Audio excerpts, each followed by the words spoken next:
Hydro carbon திட்டத்தால் எந்த பாதிப்பும் இல்லை என்று மத்திய அரசு சொல்வதை ஒருபொழுதும் ஏற்றுக்கொள்ள முடியாது என்று நாம் தமிழர் கட்சியின் ஒருங்கிணைப்பாளர் சீமான் தெரிவித்துள்ளார். நெடுவாசல் போராட்டத்தில் கலந்து கொண்டு பேசிய அவர், இந்த திட்டத்தால் விளைநிலங்கள் பாலைவனமாக மாறிவிடும் என்று குறிப்பிட்டார். இப்ப ஒரு குழாயை பதிச்சு இப்ப எடுத்தாங்கல்ல, எத்தனை பேருக்கு வேலை வாய்ப்பு வந்திருக்கு?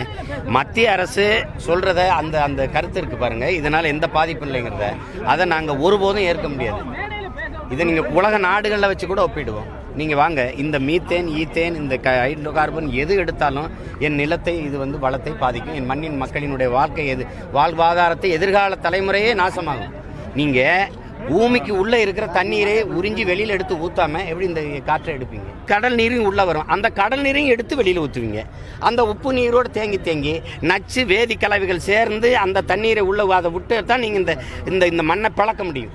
அந்த தண்ணீரை அப்படியே எடுத்து வெளியில ஊத்தும் போது சொர்க்கமா சோலையா இருக்கிற என் நிலம் பாலைவனமா மாறிடும்.